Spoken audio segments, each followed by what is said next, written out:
নমস্কার বন্ধুরা, Bose investment YouTube চ্যানেলে আপনাদের সবাইকে ওয়েলকাম। তো চলে আসলাম আবার একটা নতুন ভিডিও নিয়ে।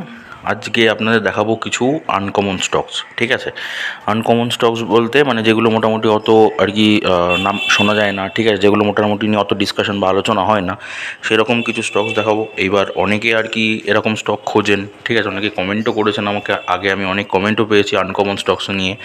কিন্তু ঘটনা হচ্ছে এই আনকমন স্টকসের চক্করে কী হয় কি, বেশিরভাগ মানুষ ইনভেস্ট করতে গিয়ে ভুলভাল কোম্পানিতে ইনভেস্ট করে দেয়। ঠিক আছে, তো এই কারণেই এবার আমার তো মানে চ্যানেলে আমি যে কটা স্টক দেখাই সব কটা হচ্ছে রাইট কোম্পানি। ঠিক আছে, কেন কি আমি আপনাদের সঠিকভাবে গাইড করার চেষ্টা করি। ঠিক আছে, তো এই কারণে আজকের কয়েকটা বেসিক্যালি রাইট কোম্পানি নিয়ে আপনাদের দেখাবো। ঠিক আছে, সেইগুলো নজরে রাখতে পারেন। একটা স্টককেও আপনারা রেকমেন্ড হিসাবে নেবেন না। ঠিক আছে, আমি সব কটা স্টক যে কটা দেখাবো সে কটাকে অ্যাজ এ এডুকেশনাল পারপাস নেবেন, আপনারা নিজে ভেরিফাই করবেন, কোম্পানির ব্যবসা দেখবেন। ঠিক আছে, কোম্পানি সব কিছু ডিটেলস ভেরিফাই করার পরে যদি মনে হয় কি ইনভেস্টমেন্ট করা যেতে পারে, তবে গিয়ে কিন্তু ইনভেস্টমেন্ট করবেন। ঠিক আছে, কেন কি আমি সবাইকেই বলি কি, যখন আপনি ইনভেস্টমেন্ট করছেন তখন টাকাটা আপনার, আপনি কষ্ট করে ইনকাম করেছেন, টাকাটা যেহেতু আপনার, তো সুতরাং আপনি নিজের টাকা নিজের মতো করে ইনভেস্ট করবেন। আমি আপনাকে সাজেশান দিতে পারি, আমি আপনাকে প্রসেস শেখাতে পারি কীভাবে ভেরিফাই করবেন, কী করবেন না করবেন। ঠিক আছে, এই জিনিসগুলো আমি করতে পারি। বাদ বাকি জিনিসটা আপনারা একটু করে নেবেন, শিখে নেবেন, দেখে মানে শিখে নিয়ে একটু ভেরিফাই করবেন। তখন যদি মনে হয় কি ইনভেস্টমেন্ট করা যেতে পারে, তখন গিয়ে কিন্তু ইনভেস্টমেন্ট প্ল্যানিংটা করতে পারেন। ঠিক আছে, তো আপনি যদি চ্যানেলে নতুন হয়ে থাকেন, চ্যানেলটাকে সাবস্ক্রাইব করে পাশে থাকা বেল আইকনটা প্রেস করে দিন। কেন কি বোস ইনভেস্টমেন্ট চ্যানেল কিন্তু শেয়ার মার্কেট সম্পর্কে খালি তথ্যই দেয় না, আপনাদের কিন্তু শেয়ার মার্কেট শেখায়ও। ঠিক আছে, আর যারা যারা করে রেখেছেন তারা তো অলরেডি বেনিফিট পাচ্ছেনই, আপনারা কমেন্ট করছেন, আমি বুঝতে পারছি, তাদেরকে অসংখ্য ধন্যবাদ। ওকে, তো শুরু করা যাক আজকের ভিডিও। আর আপনাদের যদি কিছু বলার থাকে বা আপনাদের যদি কোনো কনফিউশন থাকে বা কোনো স্টক সম্পর্কে যদি অ্যানালিসিস দরকার লাগে, তাহলে সেটা গিয়ে কিন্তু কমেন্ট বক্সে কমেন্ট করে দেবেন। তাহলে কি বোস ইনভেস্টমেন্ট চ্যানেল প্রত্যেক দুদিন ছেড়ে ছেড়ে আপনাদের কমেন্টের রিপ্লাই নিয়ে কিন্তু ভিডিও আনে। ঠিক আছে, তো চলুন শুরু করা যাক আজকের ভিডিও। প্রথম যে শেয়ারটা দেখাবো সেটা হচ্ছে কেআরবিএল। ঠিক আছে, কেআরবিএল লিমিটেড এখন যদি দাম দেখেন তাহলে হচ্ছে 297 টাকা। রিসেন্টলি কি হচ্ছে একটা 6.88% একটা কোম্পানি লোয়ার সার্কিট মেরেছে। Small cap company, market cap কত আছে? 6,788 কোটি টাকা কোম্পানি হচ্ছে মার্কেট ক্যাপ। আচ্ছা, এইবার যদি আমি কোম্পানির ব্যবসা দেখি, রাইট কোম্পানি কেন বললাম দেখুন, বিজনেস সেলস দিক যদি দেখি 2020 সাল থেকে 4,499, 3,992, 4,221, 5,363, 5,385, 5,169 কোটি টাকা টিটিএমে। ঠিক আছে, তার মানে বিক্রিটা ঠিকঠাক আছে। আচ্ছা, এবার যদি খরচ দেখি কোম্পানির, 3,629, 3,170, 3,549, 4,424, 4,582, 4,501 কোটি টাকা। তো যদি আমি তুলনা করি কোম্পানির বিক্রি বেশি, সেই তুলনায় কোম্পানির খরচাটা কম, তাহলে এটা কোম্পানির জন্য একটা ভালো দিক। আচ্ছা, এইবার যদি আমি প্রফিট দেখাই কোম্পানি কীরকম প্রফিট কামাচ্ছে, তো সেটা যদি একবার দেখার চেষ্টা করি তাহলে দেখুন কোম্পানি প্রফিট হচ্ছে 559, 459, 701, 596, 488 কোটি টাকা। এখন একটুখানি কমেছে, এবার এখনও টিটিএমে। ঠিক আছে, এটা এখনও ইয়ারের রেজাল্ট না, এটা বছরের রেজাল্ট না, এটা তো বছরে আশা করি প্রফিটটা বাড়বে কোম্পানি। তাহলে কী হচ্ছে, কোম্পানি প্রফিট কিন্তু হচ্ছে, আর বিজনেস বা ব্যবসা কিন্তু কোম্পানির ভালো চলছে। ঠিক আছে, আচ্ছা, এইবার যদি আমি ব্যালেন্স শিটটা দেখাই কোম্পানির, ভবিষ্যৎ দেখি কোম্পানির, তো গচ্ছিত সম্পদ কী আছে? রিজার্ভস 4,835 কোটি টাকা। ঠিক আছে, আচ্ছা, ধার বাকি বা বরোয়িংস 545 কোটি টাকা কোম্পানির কাছে বরোয়িং বা ধার বাকি আছে। আচ্ছা, এইবার যদি আমি কোম্পানির মোট সম্পত্তি বা টোটাল অ্যাসেট দেখাই, তাহলে সেটা আসছে 5,927 কোটি টাকা। আর যেটা কি বছরের পর বছর দেখুন ক্রমশ কিন্তু কোম্পানির অ্যাসেটটা বাড়তেই চলেছে। ঠিক আছে, তাহলে কী বলা যেতে পারে, কোম্পানি ফান্ডামেন্টাল কেমন? কোম্পানি ফান্ডামেন্টাল একদম ওকে, কোম্পানিটা রাইট কোম্পানি। ঠিক আছে, আচ্ছা, এবার আমি শেয়ার হোল্ডিং প্যাটার্ন দেখাচ্ছি। প্রোমোটার্সরা কী করলো? প্রোমোটার্সরা তাদের হোল্ডিংটাকে সেম রেখে দিয়েছে। আচ্ছা, এফআইসরা কী করেছে? এফআইসরা অল্প ইনভেস্ট করেছে। ঠিক আছে, ডিআইসরাও ইনভেস্ট করেছে। সরকারের ইনভেস্টমেন্ট দেখুন, সরকার কিন্তু 6.26% কিন্তু ইনভেস্ট করে রেখে দিয়েছে। ঠিক আছে, গভর্নমেন্ট। আচ্ছা, আর পাবলিক হচ্ছে অল্প বিক্রি করেছে। ঠিক আছে, দেখিয়ে দিলাম শেয়ার হোল্ডিং প্যাটার্নটা। এবার আমি চার্ট প্যাটার্ন দেখাচ্ছি। ওকে, কীরকম রিটার্ন দিল সেগুলো দেখাচ্ছি দেখুন। ওকে, কেআরবিএলের আমি যদি 5 বছরের আপনাকে রিটার্ন দেখাই, তো 5 বছরের শেয়ারটা 26.07% কিন্তু রিটার্ন দিয়েছে। আচ্ছা, আমি যদি ম্যাক্সিমামে দেখাই, মানে যবে থেকে আইপিও এসছে তবে থেকে দেখুন অলরেডি 23,173% রিটার্ন দিয়েছে। মানে অল টাইমে কিন্তু দুর্দান্ত একটা রিটার্ন দিয়েছে, সেই তুলনায় 5 বছরে কিন্তু কোনো রিটার্ন কিন্তু দেয়নি লাস্ট 5 বছরে, ঠিক আছে। তাহলে যেসব শেয়ারগুলো লাস্ট 5 বছরে সেই রকম রিটার্ন দেয়নি, সেই সব শেয়ারগুলো কিন্তু ওপরে যাওয়ার জন্য পোটেনশিয়াল কিন্তু ক্ষমতা রাখে, ঠিক আছে। আচ্ছা, আমি যদি এখানটা দেখাই আপনাকে অল টাইমের চার্ট প্যাটার্নটা, দেখুন একই লেভেলে ছিল, ঠিক আছে। সেখান থেকে কিন্তু একটা ঝড় এসছে, দিয়ে ওপরের দিকে উঠে গেছে, আবার ঝড়টা শান্ত হয়ে গেছে, আবার নেমেছে, দেখুন আবার একটা ঝড় আসতে চলেছে, ঠিক আছে। আবার কিন্তু নিচের দিকে আছে, তো জায়গাটা আমার কাছে ভালো লাগছে, ঠিক আছে। এবার যদি আমি 1 মাসের চার্ট প্যাটার্ন দেখাই, তো যদি মোটামুটি টপ দেখি, এই জায়গাতে টপ আছে, তো টপ থেকে কিন্তু অলরেডি দেখুন 10% কিন্তু নিচে আছে, 1 মাসের টপ থেকে বলছি। তো 1 মাসের টপ থেকে কিন্তু 10% নিচের দিকে আছে, তো আমার কাছে জায়গা ভালো। এইটাতে আপনি চাইলে কিন্তু লং টাইমে ইনভেস্টমেন্ট করতে পারেন। এবার হ্যাঁ, ওই যে বললাম, যদি শেয়ারগুলোতে মানে যে কটা শেয়ার দেখাবো সব মানে শেয়ারগুলোতে যদি ভয় লাগে, যদি আনকমন শেয়ার তো যেহেতু, ওই কারণে যদি ভয় লাগে তাহলে তো আপনাদের ওষুধ দেওয়াই আছে, রিভার্স ফর্মুলা অ্যাপ্লাই করুন। শেয়ার রাইট যদি হয়, কোম্পানি যদি রাইট হয়, তাহলে আপনাকে শিওর প্রফিট দেবেই দেবে, ঠিক আছে। তো রিভার্স ফর্মুলার যে লিঙ্কটা আছে, ভিডিওর যে লিঙ্কটা আমি ডিসক্রিপশন বক্সে দিয়ে দেবো, তো সেখান থেকে আপনি রিভার্স ফর্মুলাটা চেক করে নিতে পারেন, কি রিভার্স ফর্মুলাটা কীভাবে কাজ করছে, ফর্মুলাটা কী কী আছে, সেসব জিনিসগুলো আপনারা ডিটেলসে চেক করে নিতে পারবেন, ঠিক আছে। তো ওইটা অ্যাপ্লাই করে কিন্তু আপনি শিওর প্রফিট করে নিতে পারবেন, কেন কি কোম্পানি রাইট আছে, আমি দেখিয়ে দিলাম। নেক্সট শেয়ারটা হচ্ছে ফোনিক্স মিলস লিমিটেড, ঠিক আছে। এখন যদি আপনি দাম দেখেন, তাহলে দাম আছে 3,529 টাকা। রিসেন্টলি কী হয়েছে, একটা 1.89% একটা লোয়ার সার্কিট মেরেছে। কোম্পানি মার্কেট ক্যাপ 63,073 কোটি টাকা, কোম্পানি হচ্ছে মার্কেট ক্যাপ। ওকে, এবার যদি কোম্পানি ব্যবসা দেখি, সেলস দেখবো, কোম্পানি 2020 সাল থেকে 1,936, 1,040, 1,460, 2,616, 3,978, 4,071 কোটি টাকা, তো সেলস ভালো আছে। আচ্ছা, এক্সপেন্সেস 963, 539, 775, 1,096, 1,801, 1,856 কোটি টাকা। তুলনা করলে কোম্পানির বিক্রি বেশি, সেই তুলনায় কোম্পানির খরচাটা কম, তাহলে কোম্পানির জন্য এটা ভালো দিক। আচ্ছা, এইবার যদি আমি প্রফিট দেখাই, কোম্পানি কীরকম প্রফিট কামাচ্ছে, 48, 268, 268, 1,478, 1,333, 1,356 কোটি টাকা। তো এখানে একটু কমে গেছিলো, বাট তারপরে গিয়ে কিন্তু আবার বেড়ে গেছে, ঠিক আছে। তাহলে কি কোম্পানি প্রফিট হচ্ছে, তাহলে কি বলা যেতে পারে, কোম্পানির বিজনেস বা ব্যবসা কিন্তু ভালো চলছে, ঠিক আছে। এবার যদি আমি ব্যালেন্স শিটটা দেখাই, কোম্পানি ব্যালেন্স শিটের মধ্যে প্রথম যেটা দেখবো, কোম্পানির গচ্ছিত সম্পদ বা রিজার্ভস কত আছে, 9,422 কোটি টাকা, তাহলে ঠিক আছে। হচ্ছে ধার বাকি বা বোরিংস 4,639 কোটি টাকা কোম্পানির কাছে বোরিং বা ধার বাকি আছে। আর যদি মোট সম্পত্তি বা টোটাল অ্যাসেট দেখায়, তাহলে সেটা এখন আছে 19,283 কোটি টাকা। আর সেটা বছরের পর বছর কী হয়েছে, ক্রমশ বছরের পর বছর কিন্তু কোম্পানি অ্যাসেট ক্রমশ বেড়েছে। তো মানে ফান্ডামেন্টাল কী দেখা গেল, সব কিছু বিবেচনা করে বোঝা গেল ফান্ডামেন্টালটা কোম্পানির ওকে আছে, রাইট কোম্পানি, ঠিক আছে। আচ্ছা, এবার যদি আমি শেয়ার হোল্ডিং প্যাটার্নটা দেখাই, তাহলে প্রোমোটার্সটা কী করেছে, তাদের হোল্ডিংটাকে অল্প সামান্য 0.1% মানে 0.1% বিক্রি করেছে, ঠিক আছে। এফআইসটা কী করেছে, এফআইসটা দেখুন হিউজ, মানে অনেকটা আর কি ইনভেস্টমেন্ট করেছে, ঠিক আছে। আচ্ছা, ডিআইসটা কী করেছে, ডিআইসটা অল্প বিক্রি করেছে। আর পাবলিক সেক্টরও কিন্তু বিক্রি করেছে মাল, ঠিক আছে। দেখিয়ে দিলাম শেয়ার হোল্ডিং প্যাটার্ন, তো বুঝতেই পারলেন। এবার আমি চার্ট প্যাটার্ন দেখাচ্ছি।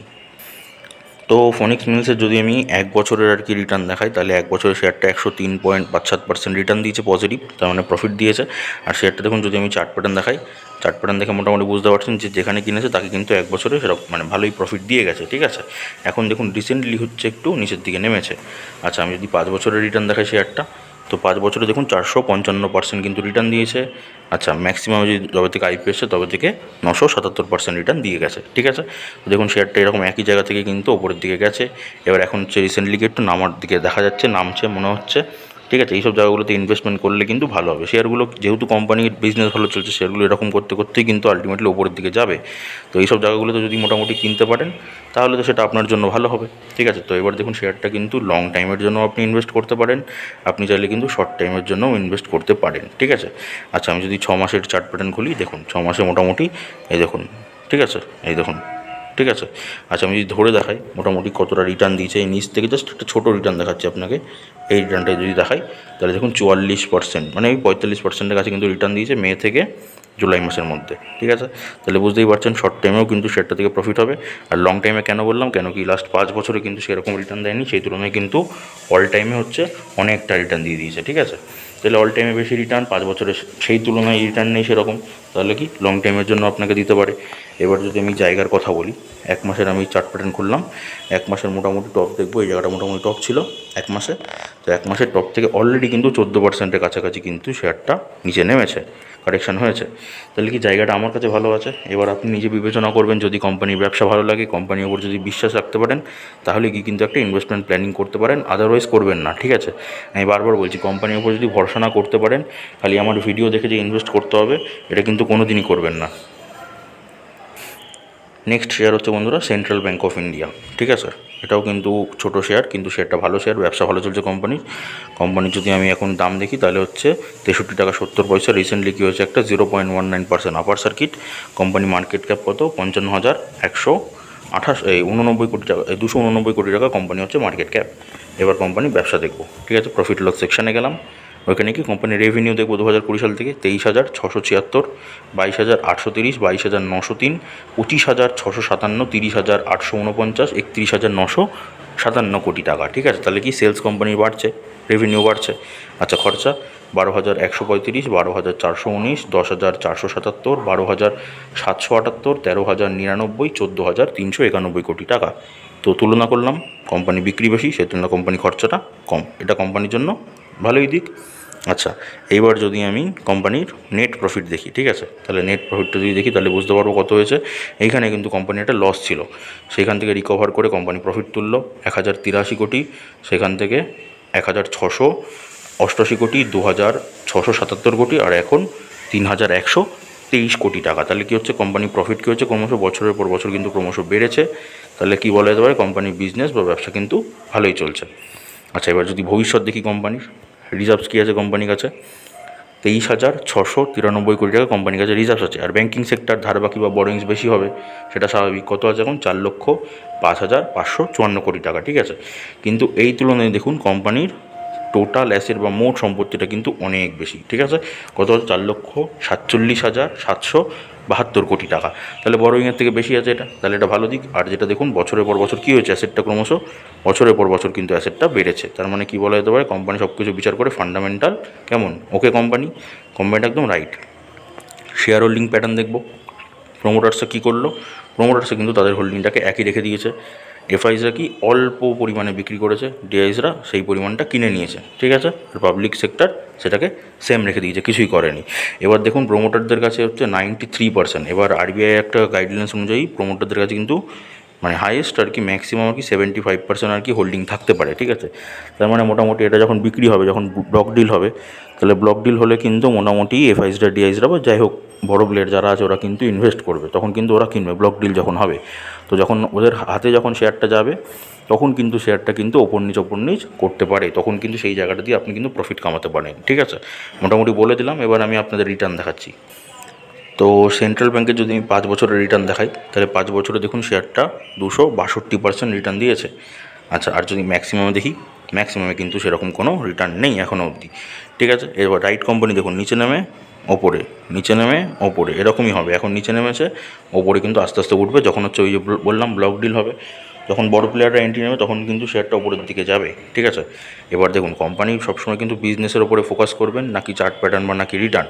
আমি সবসময় সেটাই করি, কোম্পানি ব্যবসার ওপরে ফোকাস করি। এবার যেখানে কোম্পানি ব্যবসা ভালো চলছে, লাস্ট 4-5 বছরে কিন্তু কোম্পানি ব্যবসা ভালো দিয়েছে, তাহলে কি কোম্পানি যখন ব্যবসা ভালো দিয়েছে, তাহলে কিন্তু শেয়ারটা নিচে আছে এখন, তাহলে তার মানে সস্তায় পাচ্ছেন। যখনই বড় প্লেয়াররা এন্ট্রি নেবে, তখন কিন্তু শেয়ারটা ওপরের দিকে দৌড়াতে পারে বলে আমার মনে হয়। ঠিক আছে, আচ্ছা, এবার যদি জায়গার কথা বলি, 1 মাসের যদি আমি টপ দেখি, এটা মোটামুটি টপ থেকে এখন হচ্ছে 2.82% নিচের দিকে আছে। তাহলে মোটামুটি 4-5% নিচের দিকে নামতে দিন, তারপর গিয়ে কিন্তু একটা ইনভেস্টমেন্ট প্ল্যানিং কিন্তু করতে পারেন। এখন আপাতত এটাকে দেখতে পারেন, নজরে রাখতে পারেন। বাট যদি আপনার কোম্পানির ব্যবসা ভালো না লাগে, মনে হয় যে ঠিক না, তাহলে ছেড়ে দেবেন, অ্যাভয়েড করবেন জিনিসটাকে।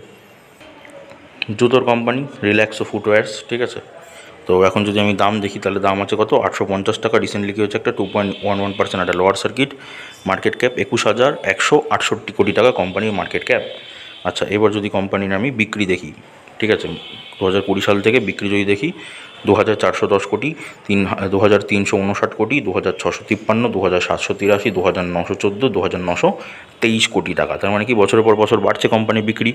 খরচা সেই তুলনায় 1,198, 1,861, 2235, 2442, 2507, 2525 কোটি টাকা। তুলনা করলে কোম্পানি বিক্রি বেশি, সেই তুলনায় কোম্পানি খরচাটা কম, তার মানে কোম্পানির জন্য এটা ভালো দিক।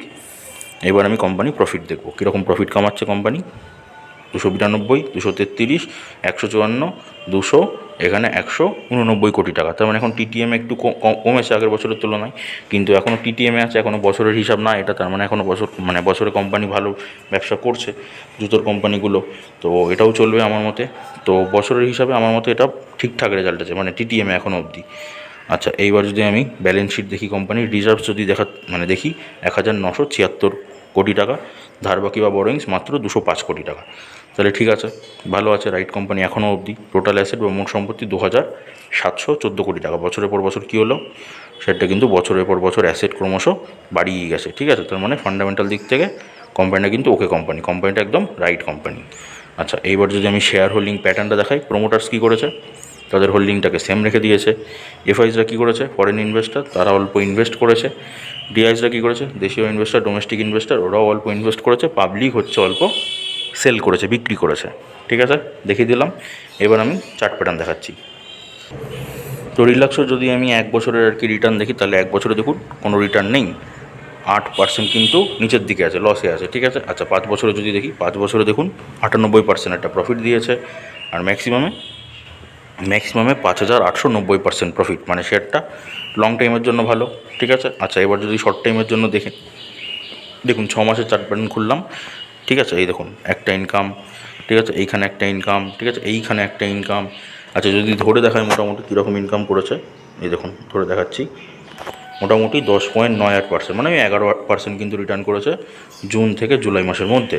শর্ট টাইমে তাহলে প্রফিট হবে, তার মানে শেয়ারটা লং টাইমেও যেমন ভালো, শেয়ারটা কিন্তু শর্ট টাইমেও তেমন ভালো, ঠিক আছে। এবার আপনি ওই যে বললাম নিজে ভেরিফাই করবেন। আচ্ছা, এবার যদি আমি জায়গার কথা বলি, তাহলে 1 মাসের যদি টপ থেকে দেখি, 1 মাসে যদি মোটামুটি এরকম জায়গায় একটা টপ ছিল, টপ থেকে মাত্র 2.12% কিন্তু নিচে। তার মানে ওয়েট করুন, ঠিক আছে, মোটামুটি 4 থেকে 5% নিচের দিকে নামতে দিন, কারেকশান হতে দিন, তারপরে গিয়ে কিন্তু একটা ইনভেস্টমেন্ট প্ল্যানিং কিন্তু করতে পারেন, যদি করেন তো, ঠিক আছে। ওই যে বললাম নিজে ভেরিফাই করবেন, সবসময় নিজে ভেরিফাই করবেন, তারপরে কিন্তু ইনভেস্টমেন্ট প্ল্যানিং করবেন। আমার ভিডিও দেখে বা অন্য কোনো শর্ট ভিডিও দেখে, রিলস দেখে, ঠিক আছে, এগুলো দেখে কিন্তু ইনভেস্ট করবেন না। তাহলে কী হবে, দেখুন আপনাদের তো আমি আমরা সবাই যারা আর কি এরকম ভিডিও দেয়, তারা কিন্তু সবাই শেখাতে চায়। আর এই যেগুলো আর কি স্টকগুলো দেখা, এগুলো কিন্তু জাস্ট রেকমেন্ডেশন নেবেন না, এগুলো কিন্তু এডুকেশনাল পারপাস। এবার ওই জন্য অনেকে জিজ্ঞাসা করেন, দাদা এন্ট্রি প্রাইস কী হতে পারে, টার্গেট কতদিন কী নেব, তো এইগুলো বেসিক্যালি আমাদের জিজ্ঞাসা করবেন না, কেন কি আমাদের হচ্ছে মোটামুটি ওপেন সোর্স প্ল্যাটফর্মে আমরা ভিডিও বানাচ্ছি, তো এগুলো কিন্তু এরকম বলা যায় না। ওগুলো আপনাদের তো আমি শেখাচ্ছি, ঠিক আছে, মোটামুটি কত পার্সেন্ট নিচে নামলে মোটামুটি এন্ট্রি নিতে পারেন, ঠিক আছে, কতখানি কীভাবে আর কি প্রফিট বুক করবেন। প্রফিট বুক করার জন্য দেখুন আপনাদের একটা আমি প্লে লিস্ট বানিয়ে দিয়েছি, কীভাবে প্রফিট করবেন সেটা কামানোর জন্য, ঠিক আছে। প্লে লিস্ট বানিয়ে দিয়েছি, যেটা পুরোটা ফ্রি অফ কস্টে আপনাদের আছে, ঠিক আছে। আমি ডেসক্রিপশান বক্সে লিঙ্কও দিয়ে দেবো। এই ভিডিওটা দেখার পর আপনারা ডেসক্রিপশান চেক করে ওই প্লে লিস্টের প্রত্যেকটা ভিডিও যদি দেখে নেন, তাহলে আমি এটুকু গ্যারেন্টি দিতে পারি, আপনারা শেয়ার মার্কেট থেকে প্রফিট করার যে স্কিল আছে, স্কিলটা কিন্তু শিখে যাবেন, ঠিক আছে। তো এইটুকুই আমি আপনাদের জন্য করতে পারি, আমি তো ডাইরেক্ট রেকমেন্ডেশন আপনাদের দিতে পারবো না, ঠিক আছে। বেসিক্যালি এই ছিল আজকের ভিডিও। যদি ভিডিওটা ভালো লাগে একটা লাইক করবেন, একটা শেয়ার করবেন, কেন কি আপনারা লাইক শেয়ার করলে আমি বেসিক্যালি বুঝতে পারি যে আমার যে এই পরিশ্রমটা বা যে খাটনিটা করছি আপনাদের জন্য, সেটা সার্থক গেল, আপনারা বুঝতে পারছেন, শিখতে পারছেন। চ্যানেলে যদি নতুন হয়ে থাকেন, তাহলে চ্যানেলটাকে সাবস্ক্রাইব করে পাশে থাকা বেল আইকনটা প্রেস করে দেবেন। আর যারা অলরেডি করে রেখেছেন তারা তো বেনিফিট পাচ্ছেন, কমেন্ট করছেন আপনারা, আমি দেখতে পাচ্ছি, তাদেরকে অসংখ্য ধন্যবাদ। আর কিছু বলার থাকলে বা কোনো কনফিউশন থাকলে কমেন্ট বক্সে গিয়ে কমেন্ট করুন। 2 দিন ছেড়ে ছেড়ে কিন্তু বোস ইনভেস্টমেন্ট চ্যানেল আপনাদের কমেন্টে রিপ্লাই নিয়ে ভিডিও আনে, ওকে। তো এই ছিল আজকে বেসিক্যালি ভিডিও। সুস্থ থাকুন, ভালো থাকুন, দেখা হচ্ছে আবার পরের ভিডিওতে।